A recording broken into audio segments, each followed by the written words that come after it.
క్రొత్త నిబంధనలో ఎక్కువగా రాయబడింది. అది కూడా అపోస్తలుడైన పౌలు గారు, అలాగే లూకా గారు, అలాగే పేతురు గారు, వీళ్ళు ఎక్కువగా మనస్సాక్షిని గురించి మెన్షన్ చేశారు లేఖనాల్లో. కాబట్టి రోమాపత్రిక నుంచి అలా మోస్తారుగా మనం వెళదాం, వరుసగా చదువుకుంటూ క్రమబద్ధీకరణగా రోమా, తర్వాత కొరింథీ, అట్లాగా ఏ చాప్టర్స్లో ఉన్నాయో అలాగ మనం ముందుకు వెళ్ళటానికి ప్రయత్నం చేద్దాం. మొదటగా రోమా పత్రిక 2వ అధ్యాయము 15వ వచనం. ఈ 40 దినాల ఉపవాస ప్రార్థనలో మార్నింగ్ డివోషన్లో రోమా పత్రిక మాత్రం చదవబోతున్నాం. రోమా పత్రిక ఇది ఒక డాక్ట్రినల్ బుక్. ఇది రోమా పత్రిక ఇస్ అ డాక్ట్రినల్ బుక్, అంటే ఒక సిద్ధాంతాన్ని రాయబడినటువంటి బుక్.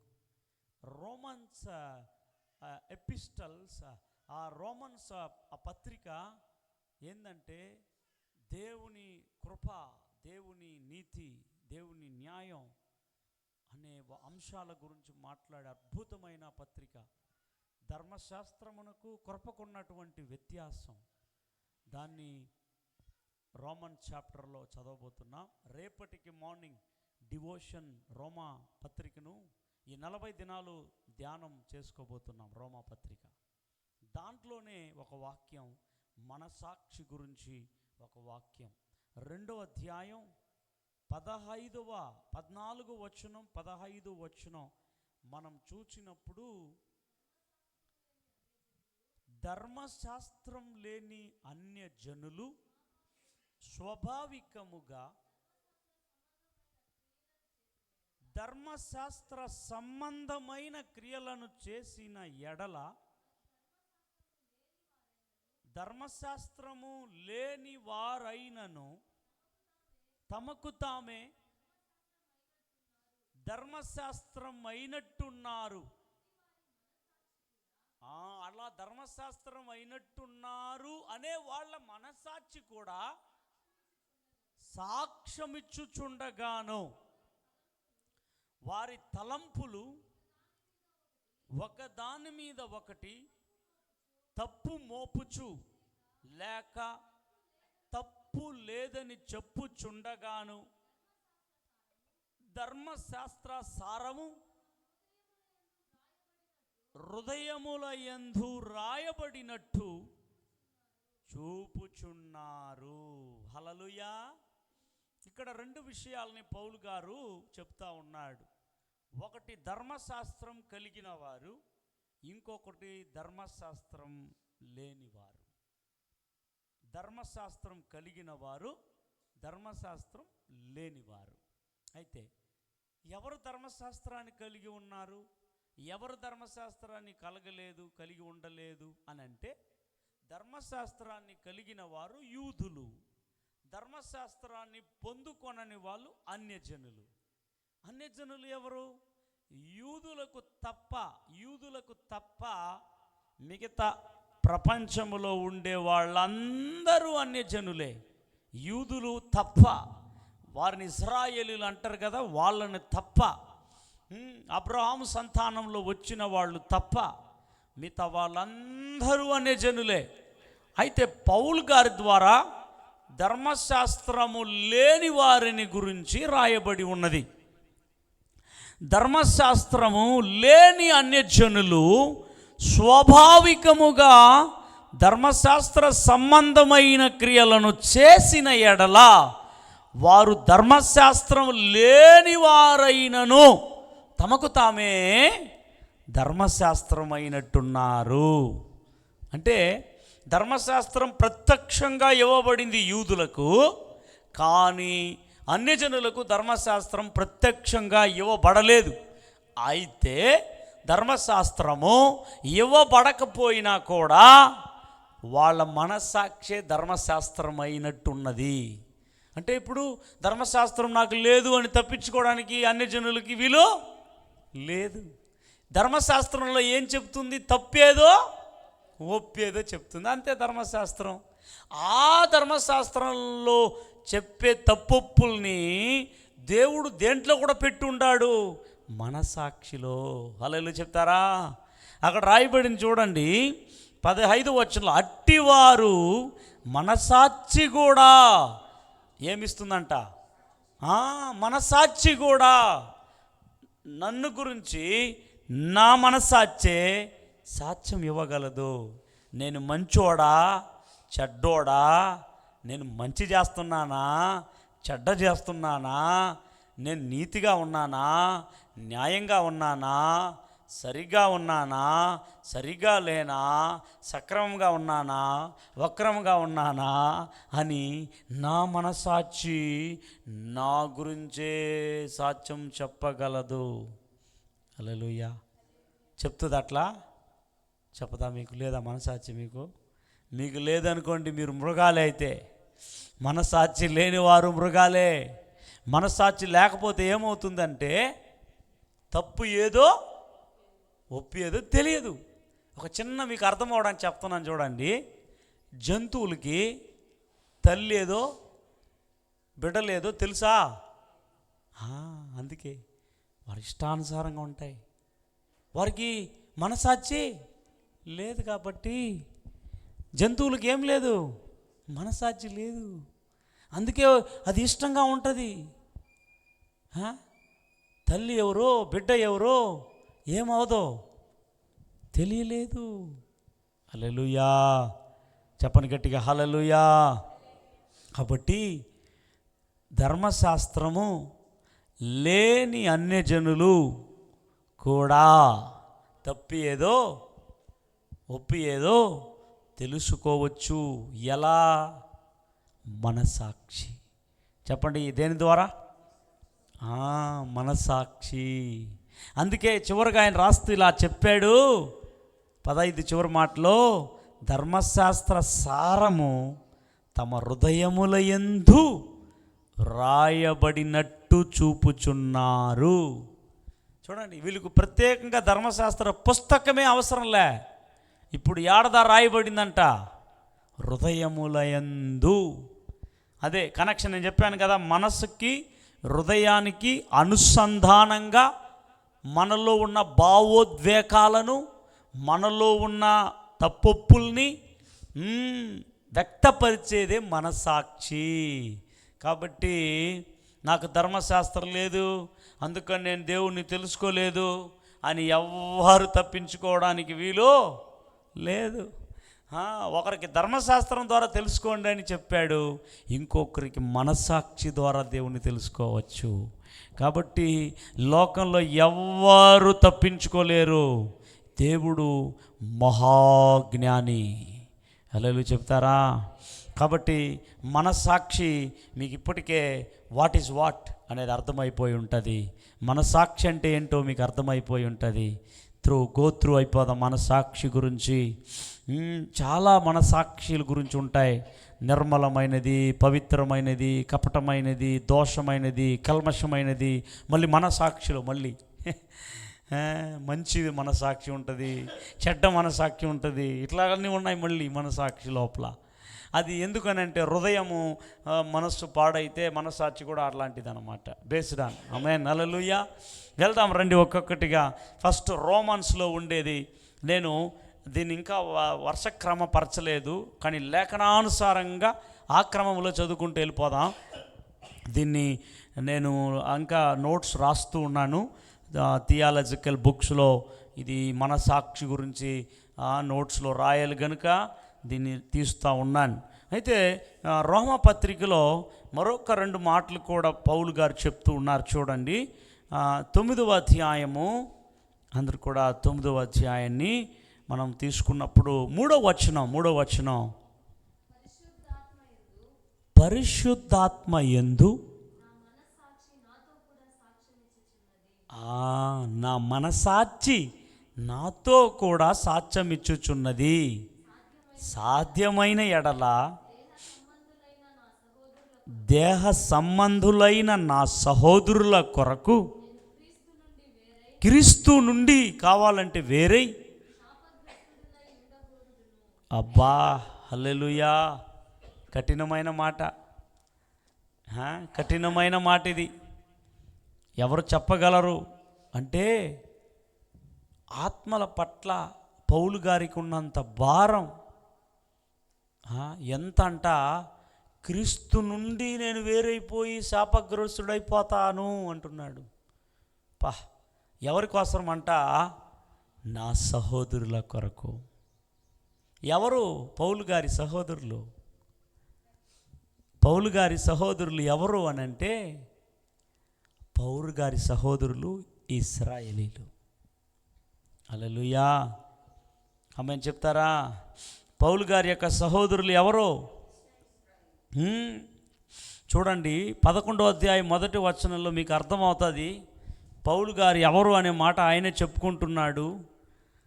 అలాగైన ఎడల నేను అడుగునది ఏమనగా, విసర్జించనా? అట్లన రాదు. చూసారా, నేను కూడా ఇశ్రాయేలీయుడను, అబ్రహాము సంతానమందలి బెన్యామీను గోత్రమునందు పుట్టిన వాడను.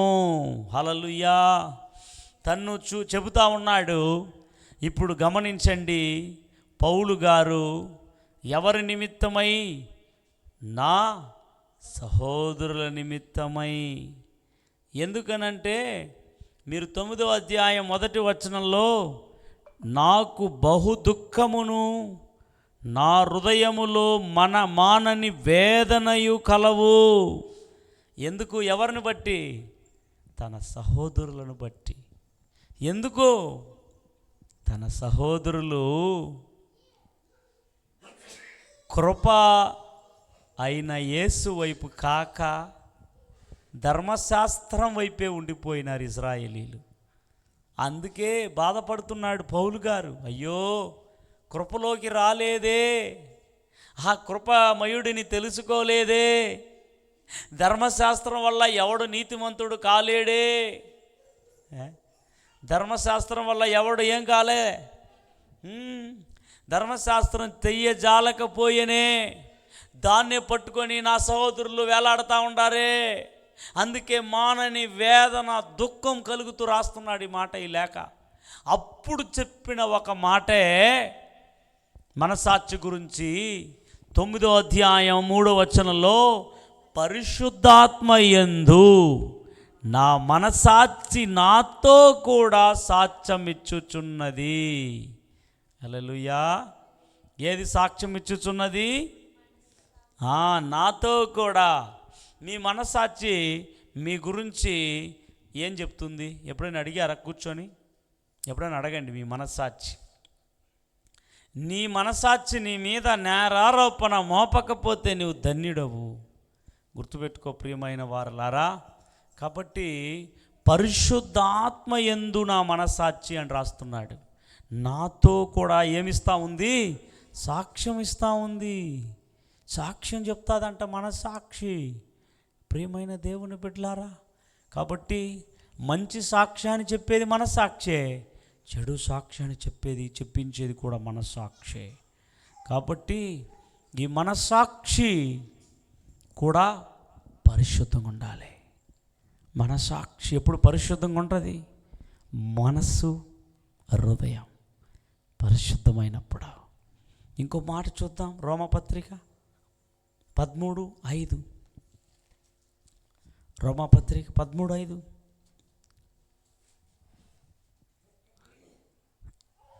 కాబట్టి ఆగ్రహ భయమును బట్టి మాత్రం కాక మనసాక్షిని బట్టి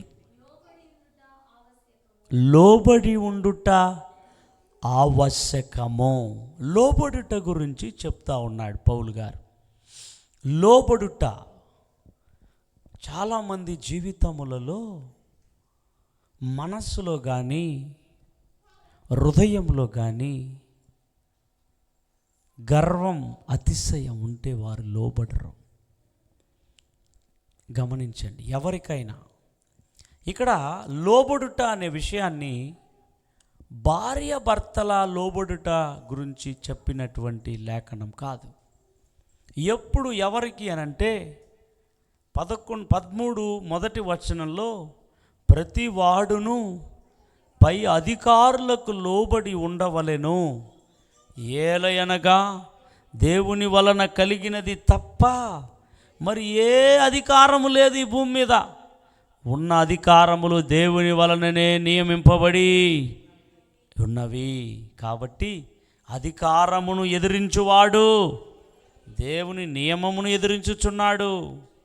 ఎదిరించువారు తమ మీదికి తామే శిక్ష తెచ్చుకొందురు. కాబట్టి అధికారులు ఉన్నారు కదా లోకంలో. ఆ అధికారులు అన్యజనులుగా ఉండొచ్చు. అధికారులు ఒక్కొక్కరికి కొన్ని అధికారాలు ఉంటాయి. పోలీస్కి ఒక అధికారం ఉంటాయి, తర్వాత ఎంఆర్ఓకి ఒక అధికారం ఉంటాయి, ఎండిఓ గారికి ఒక అధికారం ఉంటాయి, విఆర్ఓ గారికి ఒక అధికారం ఉంటాయి, సెక్రటరీకి ఒక అధికారం ఉంటాయి కదా, కలెక్టర్కి ఒక అధికారం ఉంటాయి. అంటే ఈ అధికారాలు అన్నిటినీ కూడా ఎవరి వలన కలిగి నియమింపబడిందంట? దేవుని వలనే. ఈ అధికారాలన్నీ దేవుడి వలనే. అందుకని వాడు అన్యుడో ఎవడో వాడు యొక్క అన్య దేవతలకి మనం లోబడట్లే. అతడు అన్యుడైనా ప్రభుని ఎరిగిన వాడైనా అతడు ఒక అధికారి కాబట్టి అతడికి లోబడాల్సిందే. అది దేన్ని బట్టి అంట? మనసాక్షిని బట్టి. అదే చదివాం మనం. ఆగ్రహ భయమును బట్టి మాత్రముగాక. ఆగ్రహ భయం, అయ్యో ఆయన అధికారి బా, ఆయనకు లోబడాలి, అట్లా కాదు, మనసాక్షిని బట్టి కూడా లోబడాలంట. ఆమేన్, ఆమేన్, హల్లెలూయా. అర్థమైందా? మనసాక్షి లోపరచాలంటే దేనికి లోపడాలో. మళ్ళీ పాపానికి లోపడకూడదు, లోకానికి లోపడకూడదు. అట్లాగని అధికారులకు లోబడాలనంటే వారు చేసే ఉద్యోగం ఆ అధికారానికి లోబడాలి. ఆ వ్యక్తిగత వ్యక్తికి కాదు మళ్ళీ లోబడేది, గుర్తుపెట్టుకోవాలి. ఆ వ్యక్తిగత వ్యక్తికి కాదు, ఆ వ్యక్తిగత వ్యక్తికి ఒక అధికారం ఇవ్వబడింది, గవర్నమెంట్, ప్రభుత్వం. ఆ అధికారానికి మాత్రం మనం లోబడాలి. హల్లెలూయా చెప్తారా? అది కూడా మనసాక్షిని బట్టి. చెప్పండి, దేన్ని బట్టి? ఇప్పుడు ఇంకా కొంత మీరు మనసాక్షి అంటే ఏమో తెలుసుకున్నారని నేను అనుకుంటున్నాను. రైట్. తర్వాత మొదటి కొరింథీయులకు రాసిన పత్రిక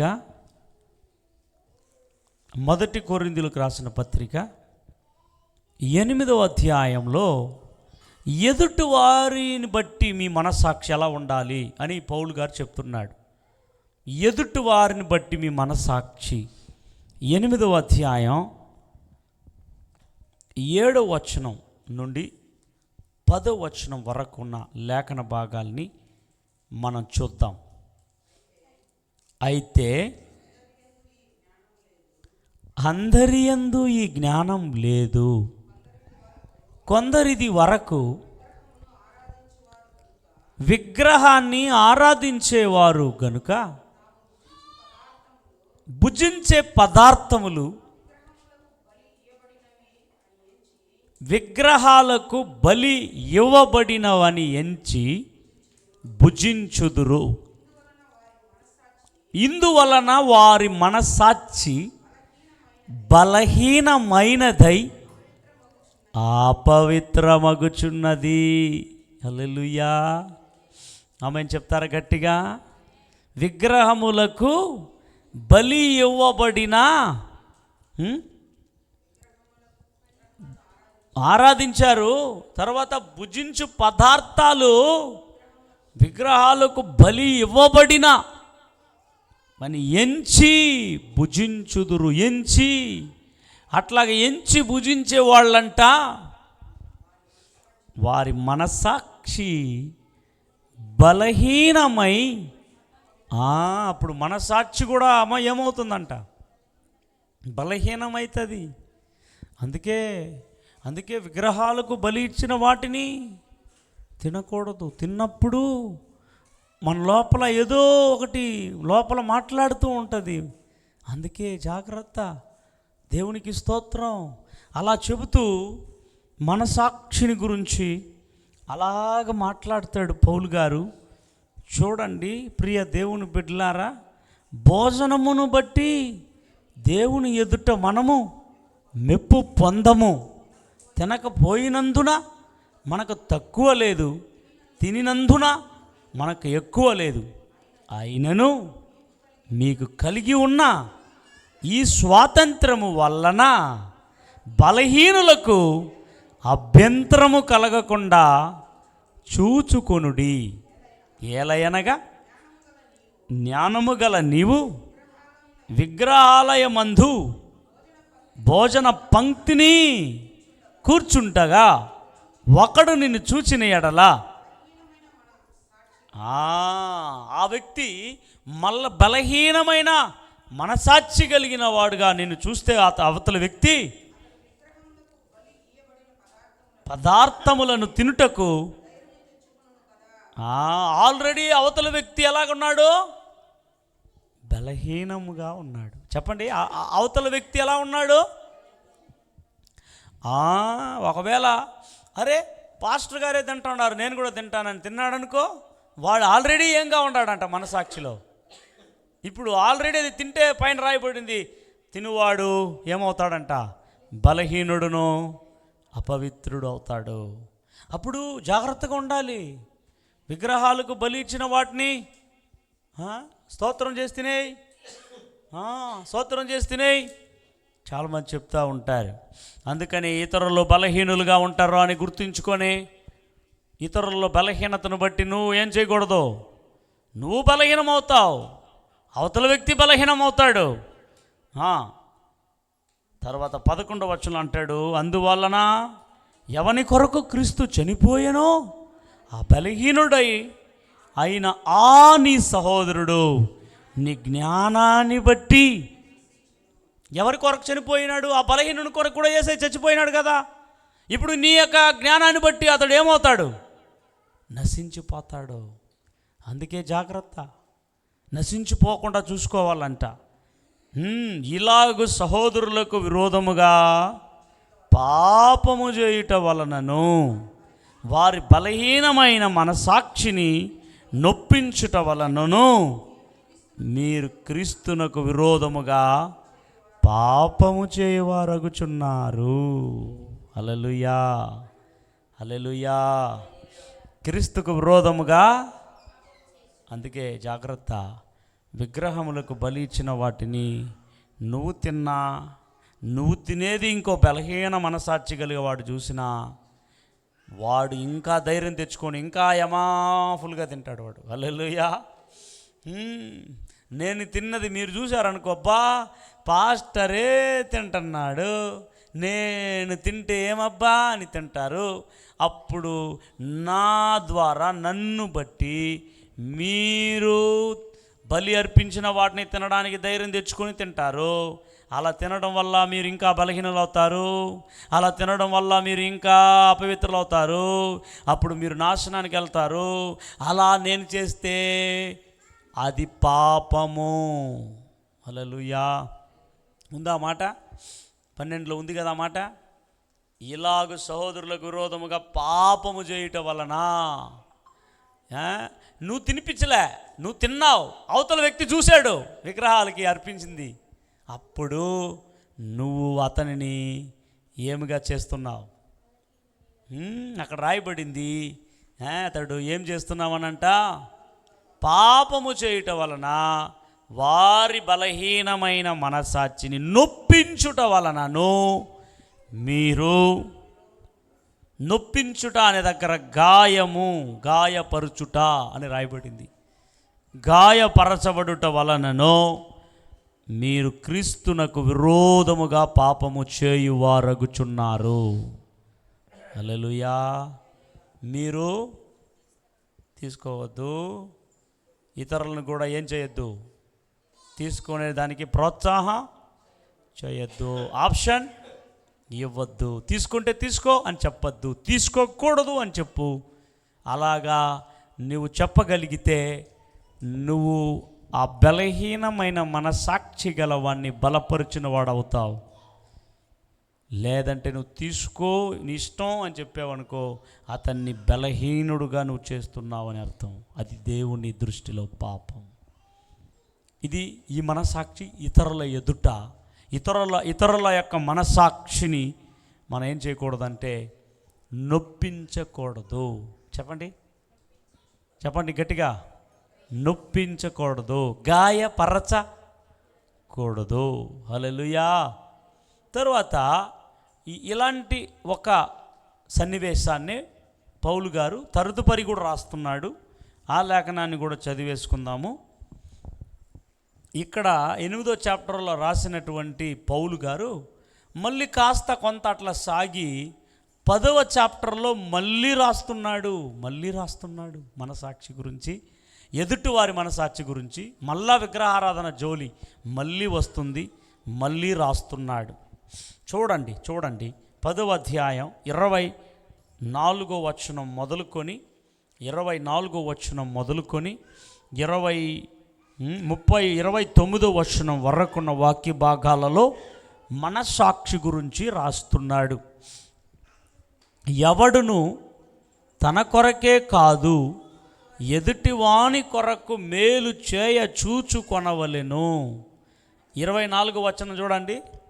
ఇది తమ కొరకే, తాము బాగుంటే ఓకే, తాము బాగుంటే సరిపోద్ది. ఎదుటివాడు ఎక్కడైనా పోని, ఎదుటివాడు వాడు ఏ సమస్యలు అయినా ఉన్నాయి, నేను సుఖంగా ఉన్నానా, నేను దర్జాగా ఉన్నానా, నేను హ్యాపీగా ఉన్నానా, నేను బాగా ఉన్నానా, ఇంకెవరో వంకలు కొట్టుకోపోయినా పర్వాలేదు అని ఉండేవాళ్ళు స్వార్థపరులు. వాళ్ళ కోసం రాయబడింది, స్వార్థపరుల కోసం ఈ లేఖన భాగాన్ని చూడండి. 25వ వచనంలో మనసాక్షి నిమిత్తము ఏ విచారణయు చేయక కటిక వాని అంగిడిలో అమ్మునదేదో దానిని తినవచ్చును. ఆమేన్, హల్లెలూయా. ఇప్పుడు అంగిడిలో కొంటా ఉంటాం. చాలామంది అతి ప్రసంగికులు కూడా చెప్తా ఉంటారు, ఈరోజు విగ్రహారాధనలకు అర్పించిన వాటిని మీరు తినరు అని మమ్మరం చేస్తున్నారు, మొండి చేస్తున్నారు. అయితే పంట పండించేవాడు, తర్వాత అంగిడి పెట్టేవాడు అంతా వాళ్ళ దేవతలకి పూజ చేసి వాడు చేస్తాడు కదా, అది కూడా విగ్రహారాధన కదా అని మనల్ని కన్ఫ్యూజ్ చేస్తూ చూస్తారు. గుర్తుపెట్టుకోండి, విగ్రహ ఆరాధనకి అర్పించి పెట్టారు చూడండి. విగ్రహారాధన దగ్గర ఎత్తుకోబోయేసి పెట్టేశారు చూడండి. పెట్టిన దానిని ఏం చేయకూడదు, తీసుకొని తినకూడదు. హల్లెలూయా చెప్తారా? ఫర్ ఎగ్జాంపుల్ ఇప్పుడు హోటల్లే తీసుకుందామండి. హోటల్లో టిఫిన్ చేసేవాడు వాడు దేవతలకి ఏదేమో పూజ చేసి ఏదో చేస్తూ ఉంటాడు. గమనించండి, ఇప్పుడు ఆ టిఫిన్ వాడు దేవతలకి బలి ఇవ్వడానికి కోసం చేశాడా, లేదంటే వ్యాపారం కోసం చేశాడా? మైండ్ సెటప్ బలి ఇచ్చేదానికోసం కాదు వాడు చేసింది, వ్యాపారం కోసం.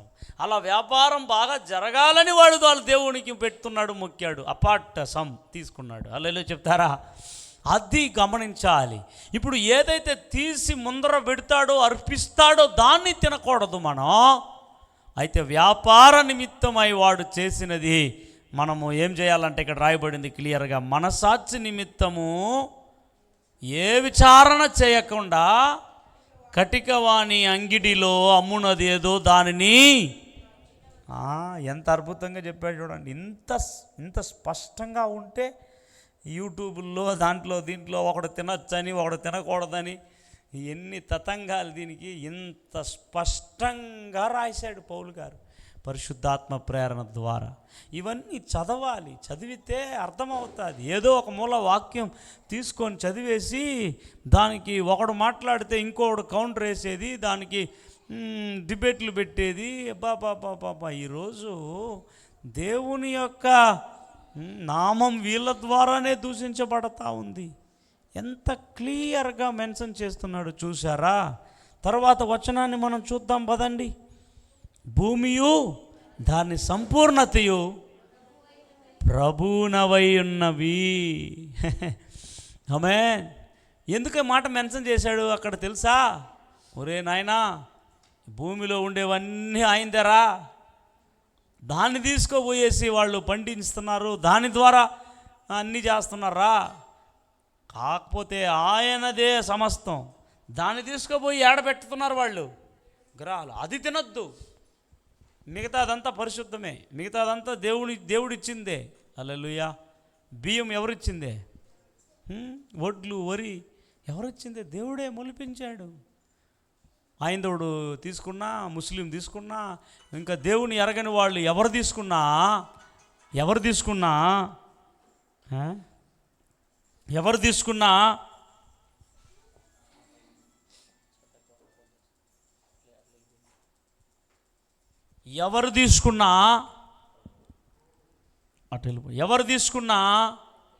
ఎవరి దగ్గర నుంచే తీసుకోవాల్సిందే.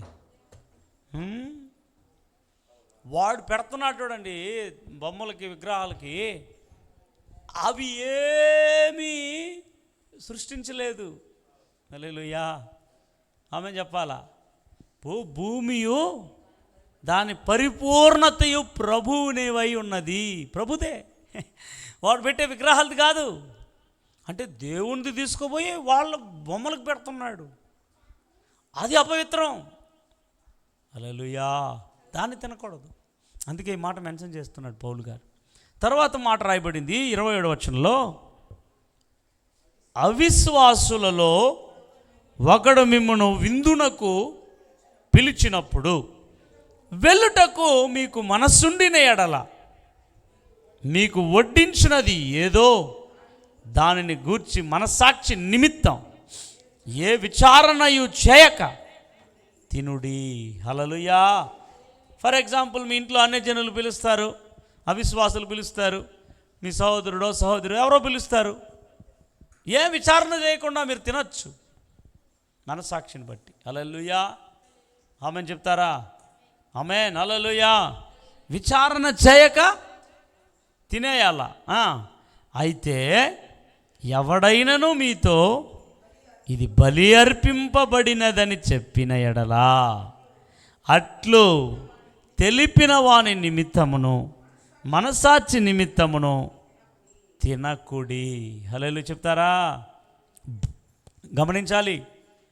బలి అనే మాట, బలి అర్పణ చేయబడినది ఆహారం అనే మాట నీకు వడ్డించేవాడు, వడ్డించినవాడు, పిలిచినవాడు చెప్పితే వాడిని బట్టి, నీ మనసాక్షిని బట్టి ఏం చేయకూడదంట? తినకూడదు. ఇప్పుడు అర్థమైంది క్లియర్గా? అప్పుడు మనసాక్షి పరిశుద్ధంగా ఉండాలి, పవిత్రంగా ఉండాలి అని దేవుడు కోరుకుంటున్నాడు. హల్లెలూయా.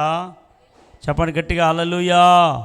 29వ వచనంలో చూడండి, మనసాక్షి నిమిత్తమనగా నీ సొంత మనసాక్షి నిమిత్తం కాదు, ఎదుటివాని మనసాక్షి నిమిత్తమే ఇలాగ చెప్పుచున్నాను. ఎందుకనగా వేరొక్కని మనసాక్షిని బట్టి స్వాతంత్ర విషయంలో తీర్పు తీర్చబడనేలా. హల్లెలూయా. కాబట్టి 2 లేఖనాలని చూపించాను. ఒకటి 8వ చాప్టర్లో, తర్వాత 10వ చాప్టర్లో. 2 ఒకే సన్నివేశాలే విగ్రహారాధన గురించే. అయితే 2 సన్నివేశాలు కూడా ఎదుటివాని యొక్క మనసాక్షిని బట్టి మనం ఎలా ఉండాలి, ఎలా ఎప్పుడు తినాలి, ఎప్పుడు తినకూడదు, ఎలా ప్రవర్తించాలి అనే విషయాన్ని మనకు మనసాక్షి ద్వారా బోధించబడుతుంది. కాబట్టి మనసాక్షి అపవిత్రమవుతుంది, బలహీనమవుతుంది విగ్రహాలకు బలి ఇచ్చిన వాటిని తింటే. కాబట్టి నువ్వు తినద్దు. నువ్వు తింటూ వేరొక బలహీనుడు చూస్తే వాడు తిని ధైర్యం తెచ్చుకొని వాడు బలహీనుడైపోతాడు. వాడు మనసాక్షి తోసివేయబడిన మనసాక్షి, కల్మషమైన మనసాక్షి, నొప్పించబడిన మనసాక్షిగా అయిపోకుండా చూసుకోవాలి. ఇది మనసాక్షి గురించినటువంటి, ఎదుటివాని గురించిన మనసాక్షిని బట్టిన వాక్యం. హల్లెలూయా చెప్తారా? ఆమేన్. ఆమేన్. పొందుకున్నవారు ఆమేన్ చెప్పండి. దేవునికి స్తోత్రం. మెల్లగా వస్తూ ఉంది. తర్వాత 2వ లేఖన భాగాలు, 3వ లేఖన భాగం ఏంటంటే 2 కొరింథీయులకు రాసిన పత్రికకి వెళ్దాం. 2 కొరింథీయులకు వెళ్దాం. 2 కొరింథీయులకు రాసిన పత్రిక 1వ అధ్యాయం 12వ వచనం.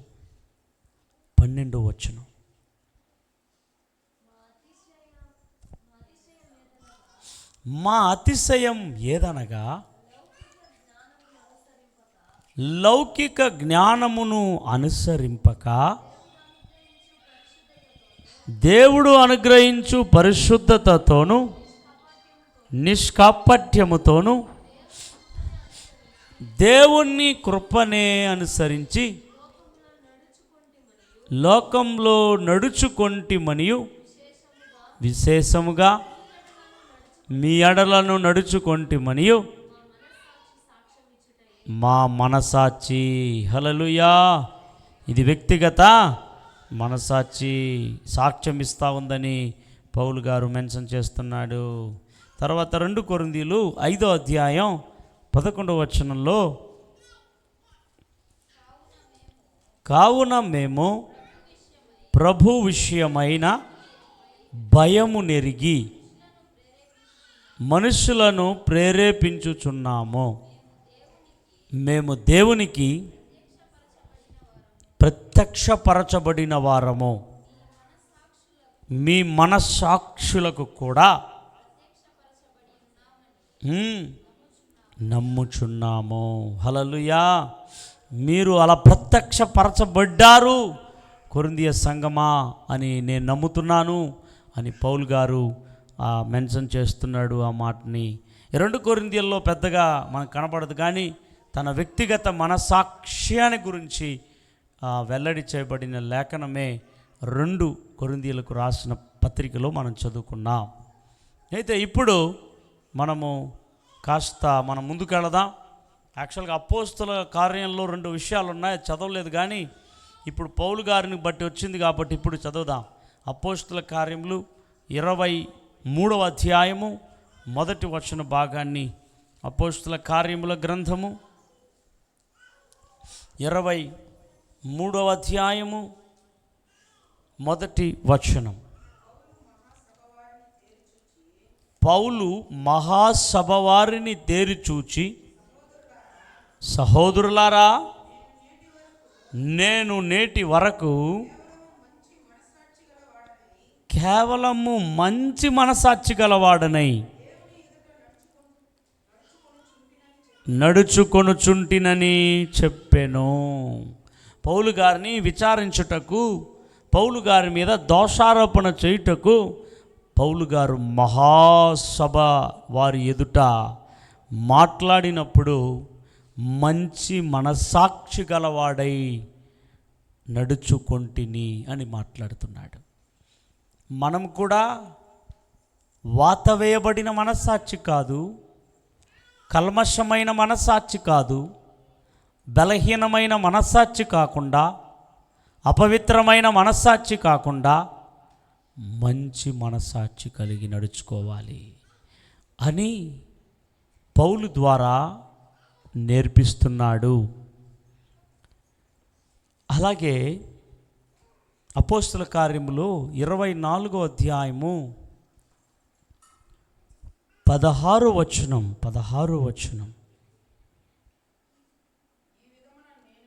ఈ విధమున నేనును దేవుని ఎడలను మనుష్యుల ఎడలను ఎల్లప్పుడూ నా మనస్సాక్షి నిర్దోషమైనదిగా ఉండునట్లు. ఆమేన్. అందరూ కరములు తట్టి దేవునికి స్తుతి చెల్లించుదాం. ఎలాంటి అభ్యాసం అంట? ఎవరి ఎదుటంట? దేవుని ఎడలను మనుష్యుల ఎడలను ఎల్లప్పుడూ ఒకప్పుడు కాదు ఎల్లప్పుడూ నిర్దోషమైన, దోషం లేని మనసాక్షి. చెప్పండి, దోషం లేని మనసాక్షిని, నిర్దోషమైన మనసాక్షి.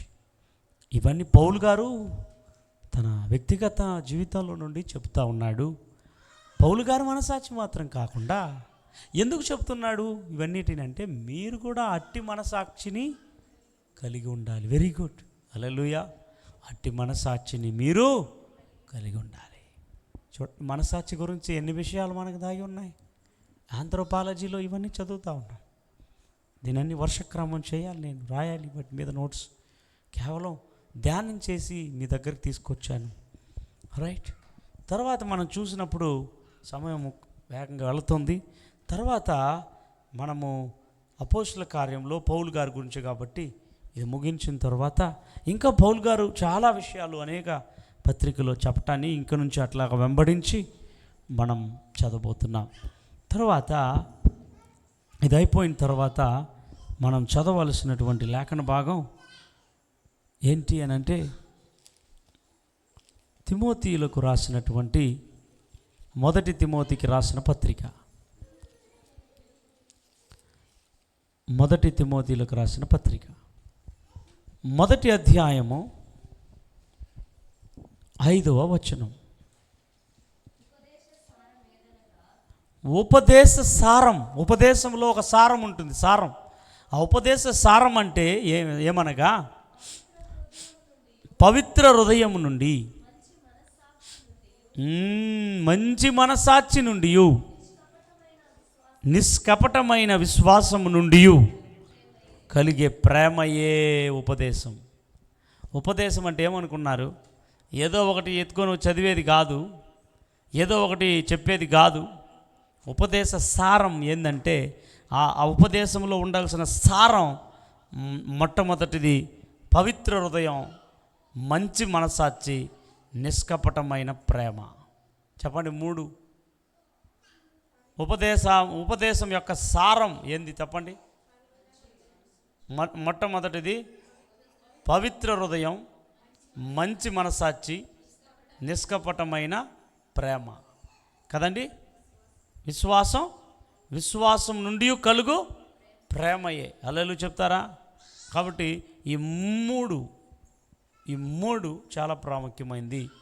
ఈ 3 కలిగిన వాడు ఒక మంచి ఉపదేశకుడు. ఈ 3 లేకుండా మాట్లాడతారు కదండి, వారు మాట్లాడేది సోది బోధ. వారు ఉపదేశ సారం ఇవ్వలేదు, సారం లేని ఉపదేశాన్ని ఇస్తున్నారు అంతే. ఇప్పుడు ఉప్పులో సారం లేదు, ఉప్పులో సారం లేదు. సారం లేని ఉప్పు వేశారనుకోండి,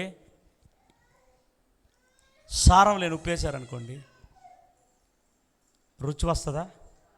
ఎందుకని? ఉప్పు వేసుండ్లా, ఉప్పులో ఏంలే. హల్లెలూయా. మొన్న ప్రశాంతి నాప్తలిన్ బాల్స్ ఇచ్చి పంపించింది, గొడ్లలో పెట్టేదానికి స్మెల్ బాగా వస్తుందని. అయితే ఆ నాప్తలిన్ బాల్స్ ఎప్పుడో ఆవిరైపోయింది. తెల్లగా ఉంది, పెద్ద పెద్దగా ఉంది, ప్యాకెట్గా ఉంది. ఓపెన్ చేసి చూస్తే ఏం లేదు. చెప్పాలి, ఏం లేదు దాంట్లో, స్మెల్ రాలేదు. నాప్తలిన్ బాల్స్ పెట్టుకో, పర్వాలే పెట్టుకో అంటే ఎంత పెట్టినా ఏం రాదో. సేమ్ లైక్ ఉపదేశకునికి ఈ 3 ఉండాలి. ఈ 3 ఉంటే అప్పుడు ఆ ఉపదేశకునిలో నుండి వచ్చేదే ఉపదేశ సారం. అంటే ఉపదేశము ప్లస్ సారం 2 కలిసి వస్తాయి. ఇప్పుడు ఈ 3 లేని ఉపదేశకుడు బోధించాడు అనుకో, కేవలం ఉపదేశాన్ని బోధిస్తాడు, దాంట్లో సారం ఉండదు. సారం లేదంటే వేస్ట్. ఆమేన్. పాస్టర్లకు చెప్పాలి ఇది ఉపదేశం. హల్లెలూయా. పాస్టర్లకు ఉండాల్సిన ఇది మనకి హోమిలిటిక్స్ చెప్పిన తరువాత చెప్పబడే ఒక అద్భుతమైన సందేశం ఇది. హోమిలిటిక్స్ అంటే ప్రసంగ శాస్త్రం. నోట్లో పెట్టు, ప్రసంగ శాస్త్రం. హోమిలిటిక్స్ అంటే ప్రసంగ శాస్త్రం. ఆ ప్రసంగ శాస్త్రం నేర్చుకున్న తర్వాత ప్రసంగికుడు ఎలా ఉండాలి, హెర్మెనెటిక్స్, ఇంగ్లీష్లో హెర్మెనెటిక్స్ అంటారు. ప్రసంగికుడు ఎలా ఉండాలి, బైబిల్ని ఎలా చదవాలి, ఎలా ఆ ప్రసంగికుడు ఉండాల్సినటువంటి అదేమంటారంటే పర్సనల్ డెవలప్మెంట్, అంటే పర్సనల్గా వాక్యం చెప్పేవాడు కలిగి ఉండాల్సినటువంటి క్వాలిటీస్, దాంట్లో ఇది వస్తుంది, ఈ సబ్జెక్టు. కాబట్టి దాంట్లో వచ్చిన ఒక్క మాట ఏమేమంట, మంచి మనసాక్షి ఉండాలి. చెప్పండి, మనసాక్షులు కల్మషం ఉంటే, బలహీనంగా ఉంటే ఆ ఉపదేశంలో కూడా ఏమొస్తుంది, బలహీనం వస్తుంది. మనసాక్షిలో మంచి మనసాక్షి ఉంటే ఉపదేశం కూడా మంచిగా వెళ్తుంది. హల్లెలూయా. తరువాత 1 తిమోతి మొదటి అధ్యాయం 18వ వచనం 19వ వచనం. నా కుమారుడువైన తిమోతి విశ్వాసమును. ఇప్పుడు ఉపదేశ సారములో మంచి మనసాక్షి ఉండాలి అని చెప్పినటువంటి పౌలు తిమోతికి చెప్తున్నాడు, నా కుమారుడువైన తిమోతి నీ విశ్వాసమును మంచి మనసాక్షి కలిగిన వాడవై నిన్ను గూర్చి ముందుగా చెప్పబడిన ప్రవచనాల చొప్పున ఈ మంచి పోరాటం పోరాడవలనని వాటిని బట్టి ఈ ఆజ్ఞను నీకు అప్పగించుచున్నాను. పౌలు గారు తిమోతికి రాస్తున్నప్పుడు ఏం సాక్ష్యం కలిగి ఉండాలంట? మంచి మనసాక్షి కలిగి ఉండాలట. అవునండి, ప్రతివారు పౌలు గారు మాత్రం కాదు, తిమోతి గారు కాదు, ప్రభువు బిడ్డలుగా ఉండే ప్రతివారు కూడా ఇట్టి మంచి మనసాక్షిని వారు కలిగి ఉంటే వారు దేవుని కొరకు ఘనకార్యాలు జరిగిస్తారు. తర్వాత 19వ వచనంలో అట్టి మనసాక్షిని కొందరు ఏం తోసేస్తారంట? మనసాక్షినే తోసివేసి, మంచి మనసాక్షిని తోసేసి ఉపశ్వాస విషయమైన ఓడబద్దలైపోయిన వారి వలె చెడి ఉన్నారు. అప్పుడు ఫస్ట్ చెడేది ఏంటంటే మనసాక్షి. మనసాక్షి చెడిందంటే మనిషి చెడిపోతాడు. అప్పుడు మంచి మనసాక్షి ఇచ్చేది మన ప్రభు అయిన యేసు మాత్రమే. హల్లెలూయా, హల్లెలూయా చెప్తారా?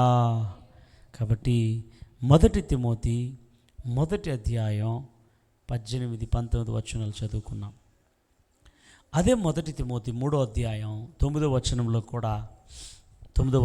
కూడా విశ్వాస మర్మమును పవిత్రమైన మనసాక్షితో గైకొను వారై ఉండవలెను. ఏ మర్మము? విశ్వాస మర్మము. విశ్వాసం అనేది ఒక మర్మం అంట. పౌలు గారు చెప్తుండేది విశ్వాసం అనేది ఒక మర్మం. ఆ మర్మమును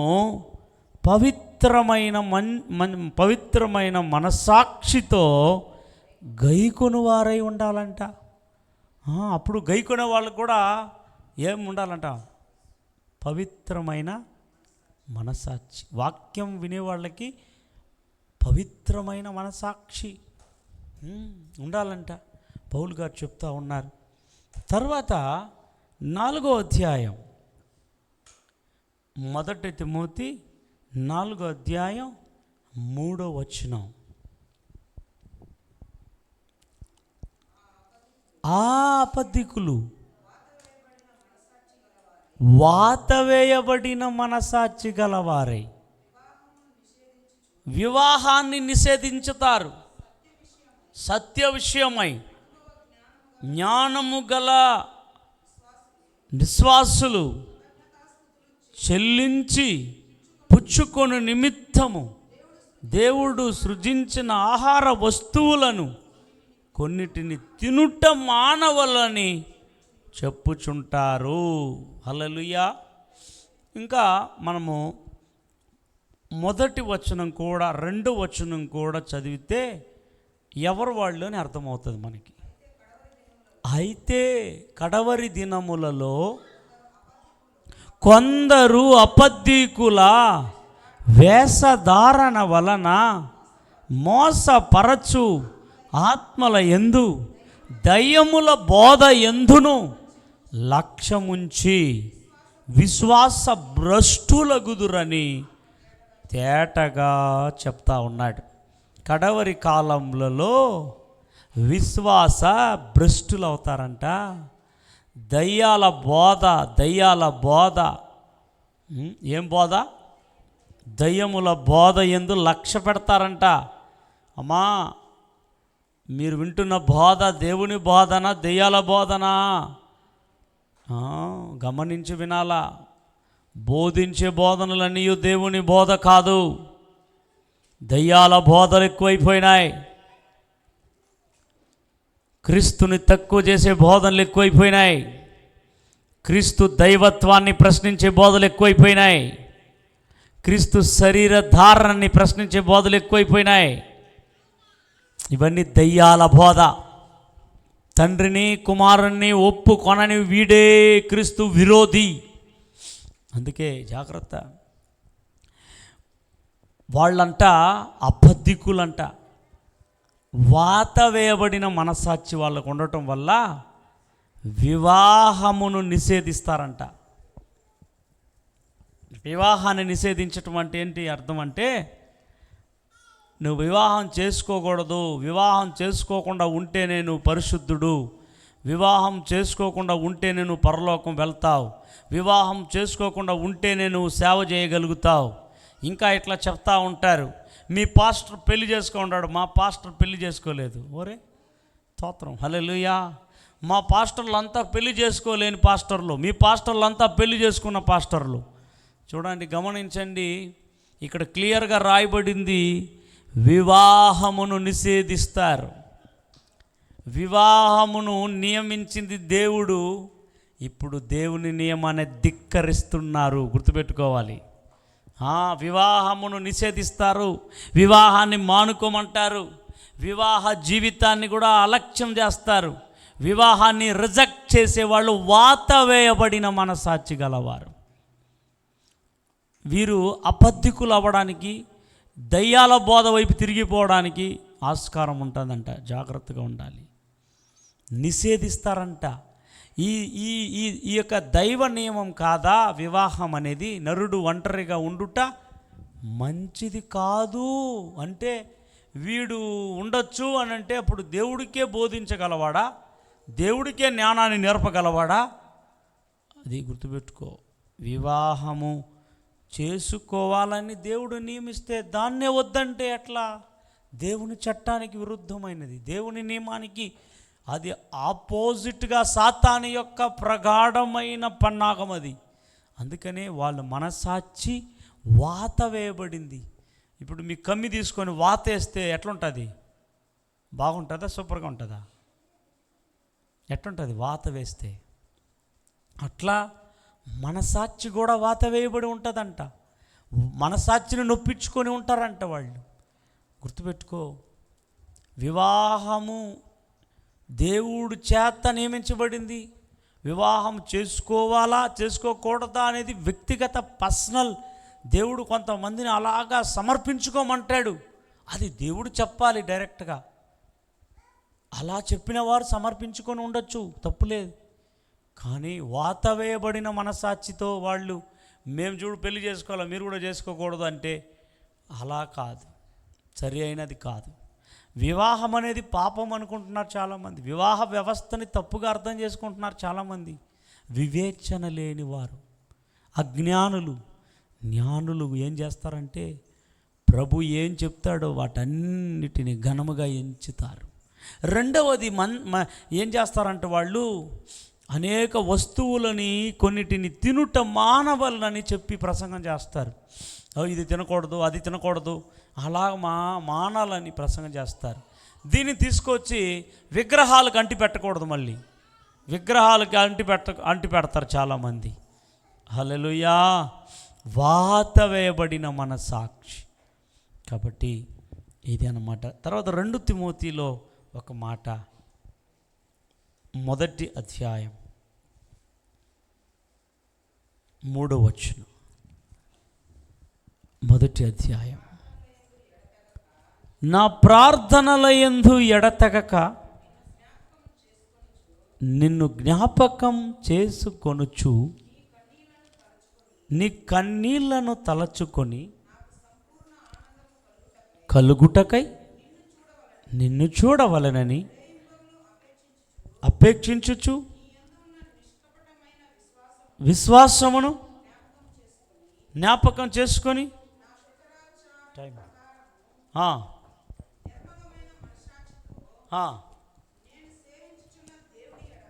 నేను సేవించుచున్న దేవుని ఎడల. ఆమేన్, హల్లెలూయా. కాబట్టి 7 వరకు ఆపుదాం మనస్సాక్షి గురించి. తర్వాత రిమైనింగ్ నెక్స్ట్ క్లాస్లో మనం ధ్యానం చేసుకుందాము. కాబట్టి తిమోతీలకు రాసిన పత్రిక వరకు మీకు తీసుకొని రావటం జరిగింది. ఇంకా రిమైనింగు తీతు, పేతురు, హెబ్రీ పత్రికల్లో కూడా మనసాక్షి గురించి రాయబడి ఉన్నది. కనుక మనందరం కూడా లేచి నిలబడుదాం. మనసాక్షిని శుద్ధి చేయాలి. మనసాక్షిని కూడా యేసు కార్చిన రక్తము ద్వారా శుద్ధి చేయబడుతుంది. ఆయన మనసాక్షిని శుద్ధి చేసెను అని రాయబడినది.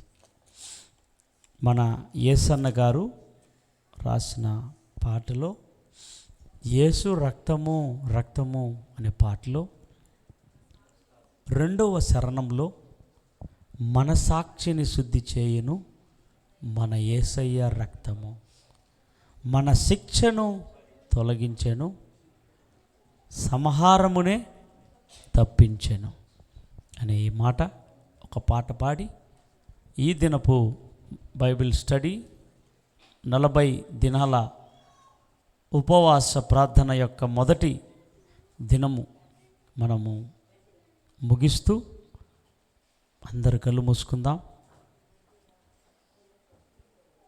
మాట్లాడిన, బోధించబడిన, వివరించబడిన మనసాక్షి కన్సైన్స్ కదా, కన్సైన్స్ అంటారు కదా, మనసాక్షి. అందరు కళ్ళు ముద్దామా? మనసాక్షి, అందరికీ మనసాక్షి ఉంది. యేసయ్యా, నా మనసాక్షిని బలపరచండి, నా మనసాక్షిని పరిశుద్ధపరచండి. వాత వేయబడిన మనసాక్షి కాదు, గాయమైన మనసాక్షి కాదు. నా మనసాక్షి నిర్మలమైనదిగా,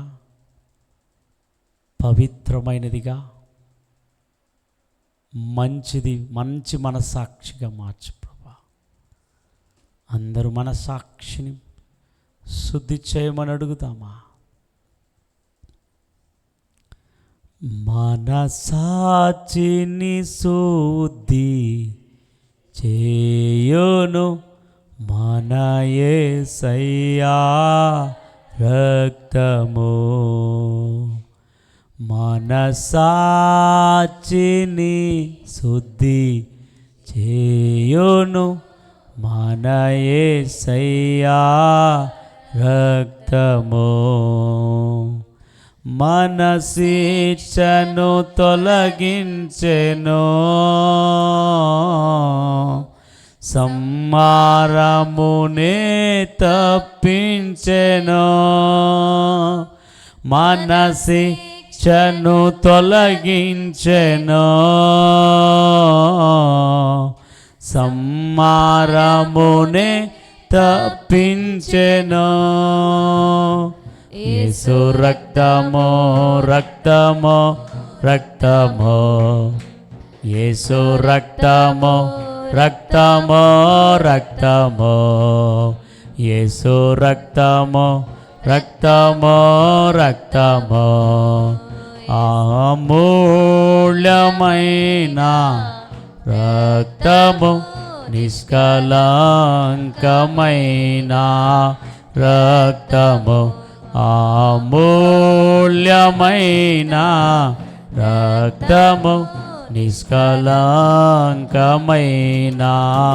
రక్తము, యేసు రక్తము రక్తము రక్తము, యేసు రక్తము రక్తము రక్తము, యేసు రక్తము రక్తము రక్తము, యేసు రక్తము రక్తము రక్తము, యేసు రక్తము రక్తము రక్తము, యేసు రక్తము రక్తము రక్తము. అందరు కూడా కళ్ళు మూసుకున్నట్లయితే మీ మనసాక్షి ద్వారా ఎదుటివారి మనసాక్షులు బలహీనం అవ్వకూడదు. మీ మనసాక్షి ద్వారా ఎదుటి వాళ్ళని నొప్పించకూడదు, ఎదుటి వాళ్ళను గాయపరచకూడదు, ఎదుటి వాళ్ళని బాధపరచనీయకూడదు. బాధకు గురి చేయకూడదు. ఈరోజు ఎన్నో మనసాక్షిలో వేదన, ఆవేదన, మనసాక్షిలో హ్యాపీనెస్, సంతోషం లేదు. శరీరంలో ఆరోగ్యం ఉంటుంది, కానీ ఆత్మలో వ్యాధి, మనస్సులో వ్యాధి, మనస్సాక్షిలో బలహీనం. కొన్ని మాటల వలన,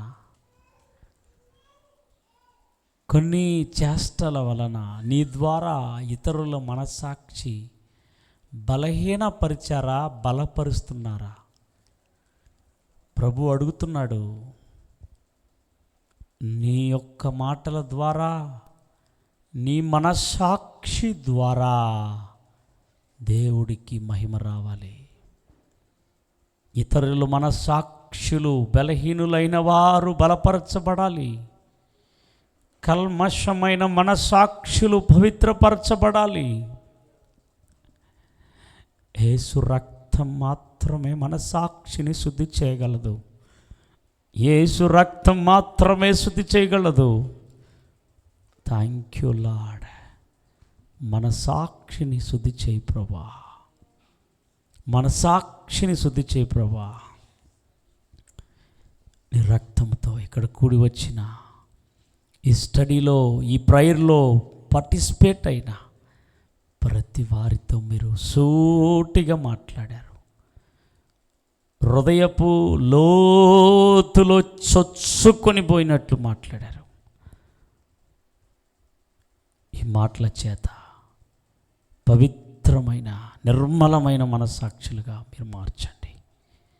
వెంబడించి నీ మాటల్ని మేము ఇంకనూ తేటగా, మేమింకను స్వేచ్ఛమైన మాటల్ని, మధురమైన మాటల్ని, ప్రాణములను తెప్పరిల్లజేసే మాటల్ని, ఆత్మలో ఆనందాన్ని కలిగించే మాటల్ని, ఆత్మలో పరవశించే మాటల్ని, సంతోషించే మాటల్ని మేము ఇంకను నేర్చుకొనుటకు, నింపుకొనుటకు మా గట్టి కృప దయచేయమని ప్రార్థిస్తున్నాం. దేవా, ఈరోజు నుంచి వెంబడించి 40 దినములు ఉపవాస నిష్ఠ చేస్తూ నీ పాదాలని పట్టుకొని గోజాడాలని, ఈ 40 దినాల ఉపవాస ప్రార్థనలో మేము రూపాంతరం చెందాలని, ట్రాన్స్ఫర్మేషన్ అవ్వాలని, ఆత్మీయులు అవ్వాలని, దేవా మాలో నచ్చనివి, మాలో ఉన్న బలహీనతలు అన్నిటినీ తొలగించి నీ ఆత్మతో, నీ శక్తితో మమ్మల్ని సంపూర్ణులుగా చేయబోతున్నారు. నాయనా, గొప్ప కార్యాలు జరిగించండి తండ్రి. ఈ దినమందు ప్రారంభించి ఉన్నాం. ప్రతిరోజు నీ మందిరములో ప్రార్థనలు జరగాలి. సమస్త జనులకు ప్రార్థన మందిరం ఇది. ప్రార్థనలు జరగాలి. స్థలంలో వెంబడించి ప్రార్థించి ఆత్మల్ని పంపించండి. భారం కలిగిన వారిని పంపించండి. వారు మనస్సాక్షితో మాట్లాడండి. కూడి వచ్చిన అందరినీ పేరు పేరున తనితనిగా దీవించమని యేసు నామములో ప్రార్థించి వేడుకొనుచున్నాము తండ్రి. చివరి ప్రార్థన దైవజనులు వచ్చి ఇక్కడ వచ్చిన వారిని బట్టి 40 రోజులు జరగనై ఉన్న ప్రార్థన బట్టి వారు ప్రార్థన చేసి సరిగ్గా 12:30కు ముగిస్తారు. దేవునికి స్తోత్రం. Praise God. మనం ముగించుకుందాం. అందరూ కూడా తలలో ఉంచుదాం. ఎందరందరూ ఈరోజు ఈ ప్రార్థనలో కలుసుకున్నారు కాబట్టి వాక్యాన్ని విన్న మీరు దేవుని సన్నిధిలో నా మనస్సు నీ మనస్సుగా మార్చబడునుగాక. భక్తుడు పాడుతున్నాడు, నా మనసంతా నీవే యేసయ్యా, నాలో నీవు ఉండాలని, నేను నీలో ఉండాలని, అది కూడా ప్రభు ఆ కడ వరకు నేను ఉండాలి.